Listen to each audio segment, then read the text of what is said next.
music is one of them, for example. Like music is huge for me, and I love music, and like I love like creating music, and I play different instruments and like record stuff, and like just posting stuff online like that.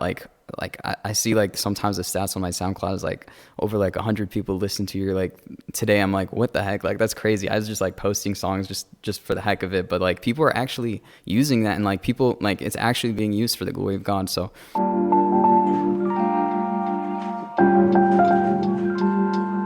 Action. Hey guys, welcome back to Keep It at 99, here with another episode, and I'm here today with a very special guest on part 2 of our series on Coptic youth.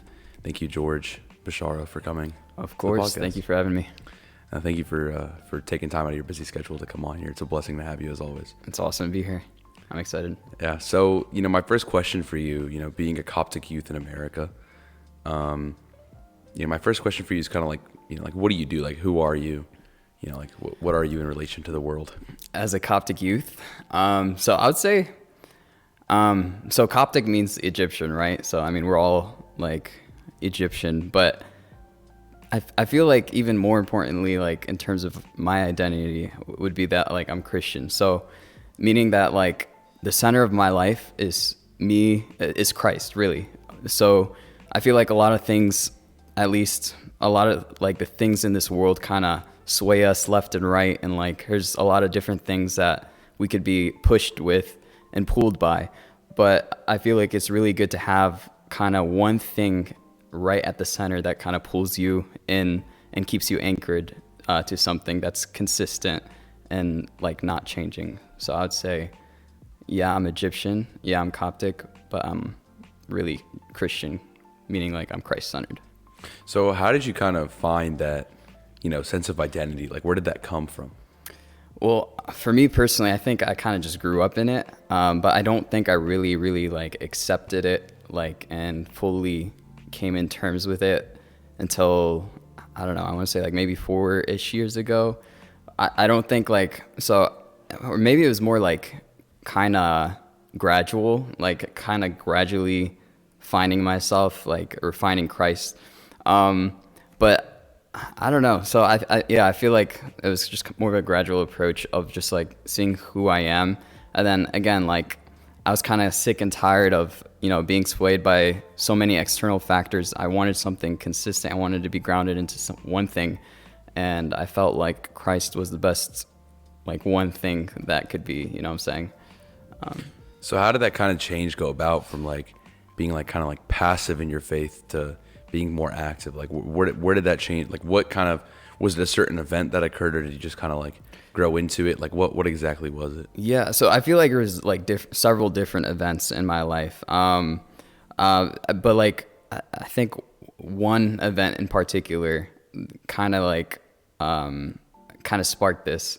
And this was like, I guess we'll just go deep like right into it. So I had like a pretty bad car accident that happened. I want to say like a year and a half ago. That's kind of what's like, I don't want to say that's what sparked it or even started my relationship with Christ, but it was something that really was an eye-opening. So basically I was just driving, and like I basically got into an accident on Intersect, and like my car flipped over, and it was just crazy. But thank God I was okay. I just had like a scratch, but like the car was totaled, and it was crazy. But like what I've learned from that experience is like, I was so busy with med school. I was like, like I was literally on my way to the gym to like work out and like do flashcards while I was at the gym. And like I was just thinking of that, and like that alone. I was just thinking of school alone. I was just thinking of just things of this world, and I was so focused on this world. And what that experience really did was it woke me up to see, to really see like that life is so much more important. Like life is more important than the external things that are happening. Life really, like the most important thing in life was relationships, my relationships with God and my relationship with like others. But like my relationship with God, because like what happens, like, right, like say I were to die, like in that car accident, what would happen then? Like, where would my spirit go? Like where would I be? You know what I'm saying? So that kind of woke me up, and it really like, I want to say it almost forced me to increase my relationship with God and prioritize my relationship with others throughout, the rest of these years of med school. Yeah, I think I have, a similar experience. I was also, about a year ago, I got into a car crash. It was pretty bad. Jeez. And for me, it was one of those things where like, death was right there. Like it's so weird to say, but it's like, it was so serious. And it was just, I think for me, like it was kind of the same. I remember like I was driving to Friendsgiving with my friends. Yeah. And I was taking someone in the car with me. We were talking about like really deep stuff. Like we were talking about like, like what, like why are we living? Yeah. It was really weird. It was a really weird conversation to have, kind of like talking about like suicide and stuff like that. Mm-hmm. And then like that happened. And for me, it was like, it was such like an eye-opening experience. Cause for me, it was like, like all these things that you talk about, like they're real things. 100%. Death is so real. And it's like, you can't just go about life being like, like who cares? Like, like, who cares if I die? Like, no, Exactly. it's so important because, where are you going to spend the rest of eternity in? Exactly. And like people don't realize it until those like near death experiences. Like I feel like we both have like, I mean, like it sucks that we went through it, but it's kind of an advantage, like knowing that, life is precious and like our days are truly like numbered and limited. So it's best that we, invest in things that are important, which again is our relationship with God and relationship with others. Yeah, and it's like you don't have to go through those experiences to realize that, I agree. I mean, if you want any sort of proof, I mean, there's so much stuff out there. Like there's a book, I had a podcast about it up there. John Habib talking about his book, The Orthodox Afterlife. Yeah. And I mean, that book all it talks about is, what's next, what's the life after life. Yeah. Like what's coming next. And it's like, a lot of times, like we don't realize how real it is. And sometimes we need these stories to remind us, or these experiences that we have to remind us, be like, hey, this stuff is real. Like God, not just God is real, but heaven is real. Angels are real. Satan is real. I think a lot of times we almost like forget that Satan is real. Yeah. And we kind of put it aside. We're like, no, like almost like we ignore the fact that Satan tempts us. You know, and it's such a dangerous life to live because then you put all the blame on yourself. There's so many different, things. That's a whole complete different conversation, and it's like, we always have to be like aware. And I think that's one of the things as Coptic youth growing up, that one of the biggest issues we face is that we're not necessarily aware of all the things going, just youth in general, but we're not aware of all the things going around us. Like we're so in our own bubble, Like we're so like go to church every Sunday, hang out with friends during the week. And it's like, we get into this routine of doing the same thing over and over and over again. And we like become lukewarm. 100%. And like what you just said right there kind of reminds me, like, so I was listening to this another podcast, and it was basically like they're saying like, so imagine you were driving to a certain destination, okay? Let's say you didn't have GPS, okay? But you're driving the wrong direction.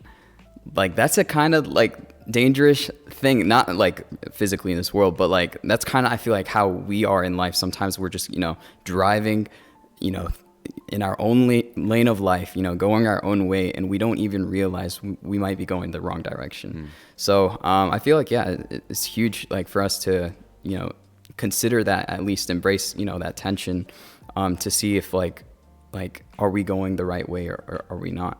Because it's important. Yeah. And I always think like, it's so weird because we know what the right way is. Yeah. And so many times you like, choose to ignore it. And like a great example of that, not even when it comes to sin, but like, we're called to spread, our faith to others. And a lot of times we kind of like, we get shy about it or we don't do it. Yeah. So how exactly do you spread your faith to others around you? Yeah, that's a great question. So for me personally, I try to kind of develop a relationship with the person first. There's no way I'm just going to be like, hey, do you know who Christ is? And, first I have to like, talk to the person, introduce myself, get to know that person, figure out like what their story is. And then once I could do that, then I could kind of probe and see like what would be their like best next step, in Christianity. So I would like, I could tell you like a very recent example, like not this rotation. My last rotation was a psych rotation. And, I just met this guy. He's also like in medical school. He was doing this rotation with me. And then, we start having a conversation and he kind of opens up to me and he was like, Yeah, so I'm seeing two different girls at the same time, and like he was basically telling me like it's super stressful. I hate it. Like it's just like they're teaming up against me sometimes. I'm like, geez, man. But like so I was like, okay, so I was like, okay, what would be the best next step? Like I don't know if he knows God or not, but so I was like, I told him, I was like, I don't think we're designed that way. I don't think that like we are meant to be living or like be in a relationship with two different people at the same time, like in that intimate way. And then like he was like, yeah, I mean, I guess, but like I feel like everyone could do their own thing. Anyways, weeks go by and we're still like doing the same rotation, and then so by the end of the rotation, like out of nowhere, I see him like open up like a Bible app, or like the Bible app, like a Bible plan. And it was like I don't know, I probably should have not been like looking at his phone, but it was like creating me a clean heart. I'm like, what in the world happened to this guy? Like I was so confused. But anyway, like eventually like somehow like the conversation sparked up with me, him, and another classmate. And like we just started talking about God, and we started talking about the church, and we started talking about all these things. And like you could clearly see that he was trying to like change something. I don't know like what started it or what sparked it, but like he did say like it was stressful, like this way of living that he was living, like with two different people like at the same time trying to figure things out in that way. It was just super stressful to him. And then there's like a lot of stressful things that were coming up like in his life. Like we have step 2 coming up, which is like a medical board exam that we have, and like that was stressful for him. And like all these things kind of led him to try to pursue who God was. And I feel like just finding like what that next step is. Maybe it is introducing like the fact that there is a designer of life, or maybe introducing the fact that like there is a church, because maybe the person does believe that there's a creator. So maybe like the next step is, okay, hey, like come over to this youth group meeting, like come over to this Bible study that my church is having, or come over and like let's play ping pong, like me and my friends are gonna play ping pong, stuff like that, just to kind of simply connect them to or just basically find out like what that next step is to connect them to the church and ultimately connect them to God. That's a really good story. And I think like something you said in there, it's like like you don't know what sparked that change. Yeah. And I think a lot of times like we get so caught up on trying to be the spark of the change. Yeah. Like we always want to be that spark, where it's like in your case it's just planting the seed. Mm-hmm. I think it's a very common theme. I think even in the last 6 or 7 podcasts that I filmed, like that's been a very common theme. Yeah. Of just planting the seed. And I think like in general as Christians, what we need to do is just plant the seed. Like God is going to do his work. He's working. He's going to do his thing. Mm-hmm. Like we can only do so much, So I think for a lot of us, it's like realizing that we have a job. We either plant the seed or we give increase to the seed. Right. Like it's a combination of the entire church body. It's not just you, and it's even people who you don't even know that have effect on that. It's like even the people who are just praying, for you as an individual to bring light to another person, they play a role in that person's 100%, salvation. It's just everything is so connected. Yeah. There's a saying that like, your salvation is connected to everyone around you, and it's true. Like a lot of people don't like to say that, because it's like it's like like I don't want to be responsible for other people's sins, or I don't want to be responsible for other people's salvation. But it's like to some extent you are. Yeah. Right. And not like you're 100% responsible for what they do, right. But to some extent, to share it. Exactly. You have to share that message. You have to be open. You have to be perceptive. You have to give a good example, and you have some stake at hand in every single person's salvation, that you encounter. So I think as Christians, like one of the things we need to learn is kind of, that we're planting the seed, that we're not that spark plug, And I think a lot of times it's very hard. I know. So like the way I kind of think of it is like, let's just say there's like 100 chains connected together, and like it's like the beginning of the chain like represents like the person not knowing who God is at all, and then the end of the chain is that person completely and fully surrendering to God. Like we might be like chain number like 22 like in that thing, but there's like like if I bring him to that next chain or next step, and then like another person from my church brings him like a step further, and another person like another Christian somewhere else like brings him a step further. Like obviously God is playing a huge role in all of this, and like he's guiding us with his Holy Spirit, but ultimately like it's just a step by step like decision. And I feel like that's kind of what evangelism is like. If everyone's doing their role, like literally, like as long as the person is willing and open, like they will choose Christ. I think even in our own personal lives, everything is step by step. Yeah. Not just Christianity, like everything we do, like even if you look at the school system. Step one, step two. Exactly. You start with 1 + 1, and you go to 2 + 2. Yeah. Then you go to like 2 times 2. Then you go to division. Like everything builds up, and then you get to, like series and sequences and calculus, and you have no clue what's going on. Exactly. That's where I am. But like you build all these steps, these little steps to get you to that goal of, whatever it is you want to say, whatever it is you want to do. Yeah. Right. But without that 1 + 1, without that 2 times 2, you're never going to get there. Exactly. So it's all about those, steps up to the way. So, in your own life, like how have you kind of, taken those steps to, not find your identity, but, find things that can complement kind of like your identity and complement your evangelism skills? Like what are some tools that you've kind of came across or learned? Yeah, I mean, I feel like a huge part of that, like complementing, I like that you use that word. I feel like a huge part of that is just like figuring out like the talents that you have, and then using that, like using that for that goal that you have. So for me personally, like God has blessed me with a lot of different talents, and like I feel like just me trying to use that to like bring others to Christ, I feel like that's the way to go. Like music is one of them, for example. Like music is huge for me, and I love music, and like I love like creating music, and I play different instruments and like record stuff, and like just posting stuff online like that. Like I see like sometimes the stats on my SoundCloud is like over like 100 people listen to your like today. I'm like, what the heck? Like that's crazy. I was just like posting songs just for the heck of it, but like people are actually using that, and like people like it's actually being used for the glory of God. So I really love that, and like yeah, just like figuring out like, even if it may seem very small at the moment, just find out like what talents you have, and then use that to use that for the goal of bringing others to Christ.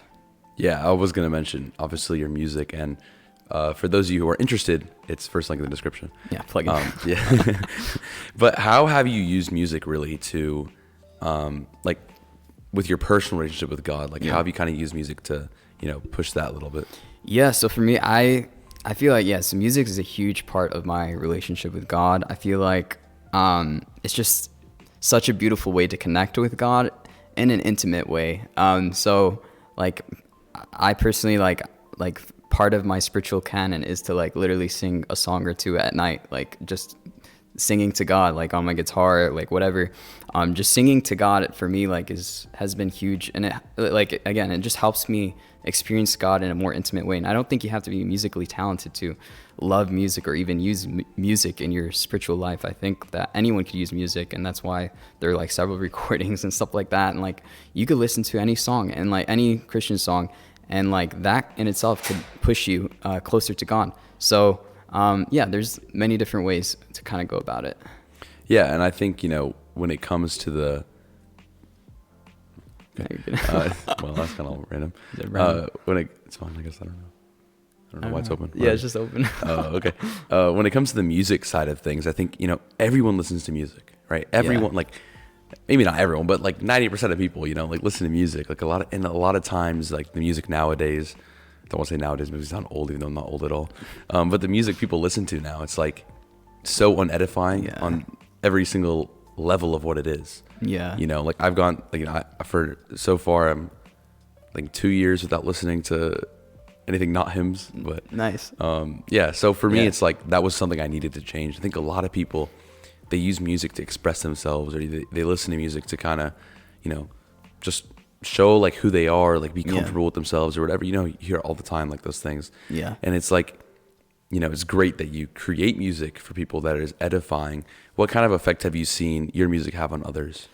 So, I mean, nothing like super specific, like sometimes I do get like people saying like, oh, like this song is amazing, whatever. But I personally, I think like that's something I don't see. I feel like that's something that, people experience like when they listen to it, like, whether that be like on car rides or just listening to it in general, like, as long as that like improves the relationship with God, like that brings me joy. I love that. So yeah, I mean, I really don't know like specifically how people are being impacted, but I'm sure God is using it in his own way. Yeah, and I kind of relate to you with the podcast. Like, Yeah. you know, I see the view numbers. It's like 300. I'm like it's Yeah, hard. you don't know, like, Even 300 views is hard for me to process. Like, 300 people had to watch this. Like, you know, how much did they learn from it? Did they actually benefit from it? It's like you don't really get a lot of that, you know, direct information, if you will, you know, a lot of times. Yeah. And it's hard to kind of gauge like what you're doing. But I think it all comes down to like, you know, just trusting what God's plan is, you know, and always remembering that, you know, like God is always speaking to you in different ways. You know, for me, like, for example, something I've noticed, like trends on my podcast, because, you know, you have to be a big analytics guy in this world. So for me, it's like things I realize, like there's so many small things, like, you know, anytime in a podcast where, you know, starts talking about God, the retention goes up a little bit. And it's kind of weird to me because I feel like that, you know, be the opposite of what people want to hear. Yeah. But it's, for me, it's like, it's a very clear message from God that, you know, you got to start talking more about God. At least in every podcast, you got to bring it up. You know, I feel like I kind of went away from that for a little bit. Yeah. Like I started off like that and I kind of went away from it a little bit. And now it's like, it's clear as day, you know, like don't 100%. Change who I am for, you know, the sake of whatever other people see. And I think, you know, the same thing with your music. It's like, don't change who you are, you know, when it comes to your music, when it comes to you talking to people in general, because you can generalize this like massively. It's like God wants you to be you because you play a specific role in everyone's salvation. Exactly. So you can't just be like you have to be yourself. You can't just be someone else because now you're taking someone else's role. Yeah, 100%. And I feel like some people are actually like hungry for this and we don't realize it. Like people are hungry for God. People are looking for, you know, something like a higher power, a higher being, or something to believe in, or someone to believe in. And they just like, they're hungry for it. And we have the answer. Like we have the answer, but we just sometimes are afraid to share it. And I feel like just knowing that, like sometimes we do feel awkward, like, you know, trying to talk about God, but in reality, like people are looking for this stuff and a lot of people want to hear this. And a lot of people like are willing to, you know, at least take in or hear like what you have to say about God. So yeah, I just wanted to add that in. Yeah. And I think, you know, like for me, like, you know, I've said this so many times on the podcast, but like ever since I started this podcast, at school, it's like, what are the conversations about I have? Like, I think I talk about God more at school than I do at church at this point. That's amazing. You know, it's like, because, you know, people see that, I don't know what they see, but they see something and they want to know more. They want to hear more. And it's like, you know, I never thought that would be the case. When I started this podcast, or, you know, when I was thinking about, you know, quitting or continuing, like I never ever would have thought that people would have came up to me and started talking to me about God. Yeah. Like for me, like part of the reason why I wanted to quit. Hey guys, before we get continued with the video, just wanted to put a quick word.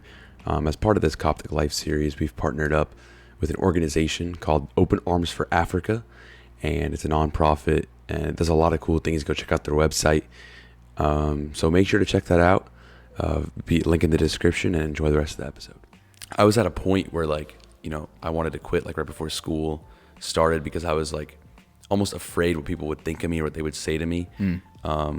And you know, I still get the negative I get the negative comments all the time. That's when you know you made it. When you have the haters. I haven't made it at all, but you know, it's funny to me because I get the negative comments and stuff, whatever. But it's like I never thought I would have such a positive response from so many people.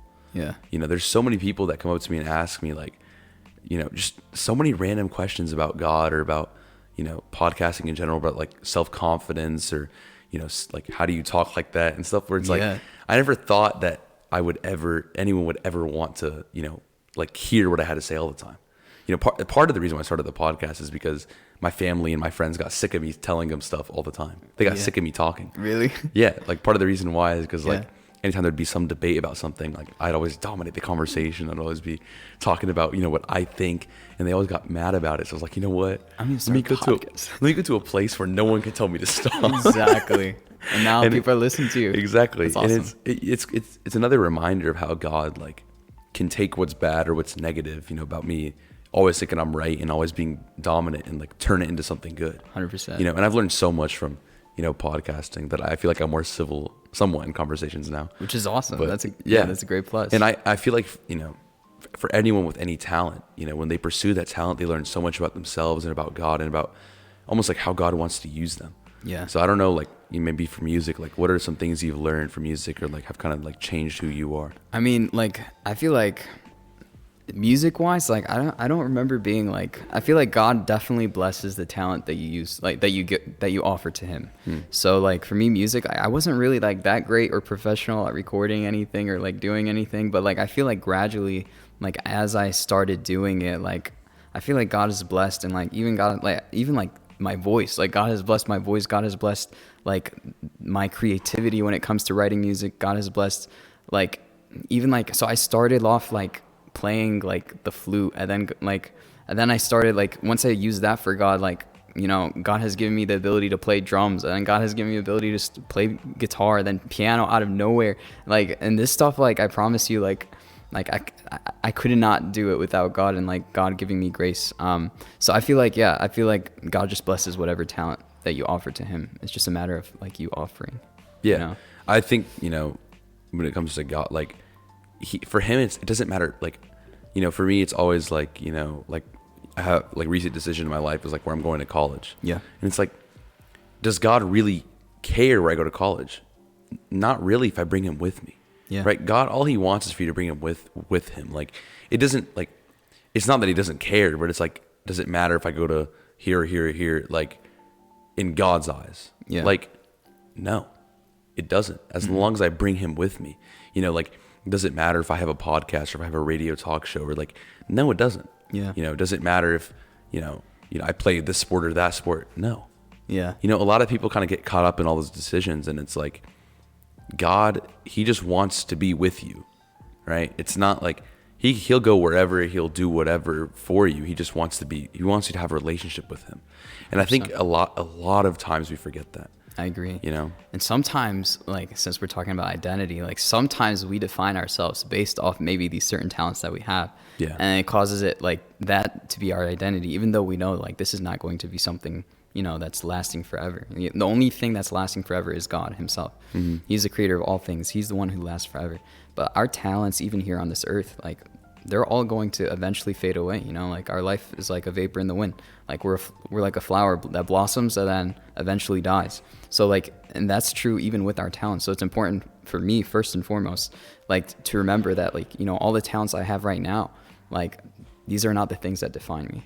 And I just need to remember that, like, in the future, and knowing that like the only thing that defines me, the only thing that anchors me is God himself. Yeah. And I think a lot of times, like, when our faith let's wait for that to finish. That's okay. It's not even like, you can't really hear it in the headphones. I can't. Yeah, I think it's fine. I think it's fine. It's just distracting. It's That's just okay. distracting. But like faith, a lot of times, like when our faith gets tested, Yeah. you know, those are the times where we like lose sight of our identity. So how do you kind of deal with like your faith getting tested? So when it comes to faith, I feel like faith is like a muscle, you know, like I feel like I've gone through several trials like in my life, like, and I put God to the test almost through those trials. And I was like, hey, God, like I have this problem. I'm offering it to you. I'm still going to, you know, do my best and struggle to be faithful to you. But ultimately, like God is always going to be faithful to us regardless of what we do. So like, I feel like, so if faith is a muscle, that means like the only way to increase that muscle is by going through trials, by going through hardships, and then seeing God's deliverance through those hardships. And like I've noticed personally, like, yeah, I don't know that. I've noticed personally so many times in my life where like I was like completely dead in a situation, and like I seen God raise me from the dead from like those situations, and those, I guess those events alone, I don't know, caused me to like really increase my faith. Yeah, I think, you know, for me as well, like you always think about like your lows and your highs. Yeah. You always think about like your lows and your highs in life, and it's like, it's always your lows are like when you like, that's actually so funny. Like your regrets are like,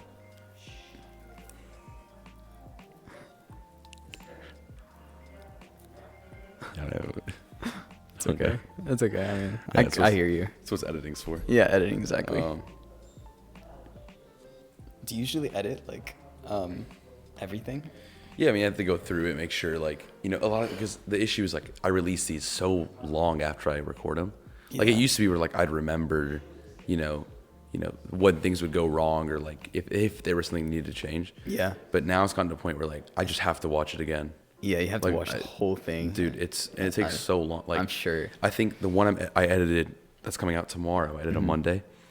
It's like I recorded that like January, like the second week of January. Yeah, so it's Like, like, I'm not that remembering conversation is like, Yeah. yeah. Like this one's coming out, I think, like mid-May. Wow. Okay. So cool. it's like, I've just gotten to this point where I'm so far ahead That's awesome. where it's just like, But now it's like, now you have to like actually re-listen. which I think is fine. I mean, I Yeah. don't mind it. It's just like, just time consuming. time consuming. Yeah, I'm with you. Yeah.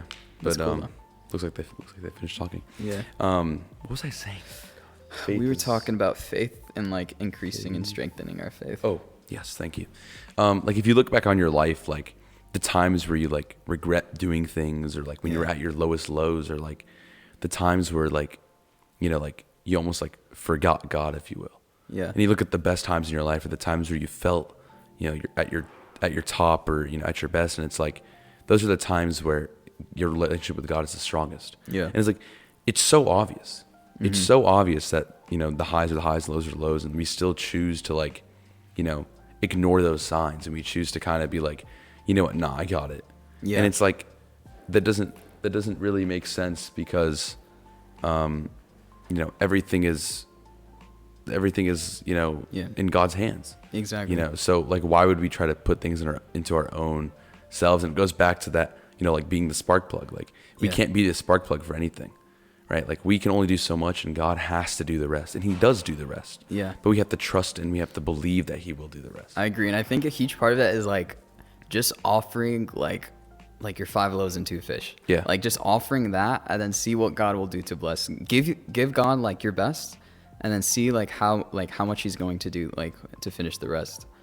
I don't know that I didn't mean to make that rhyme, but yeah.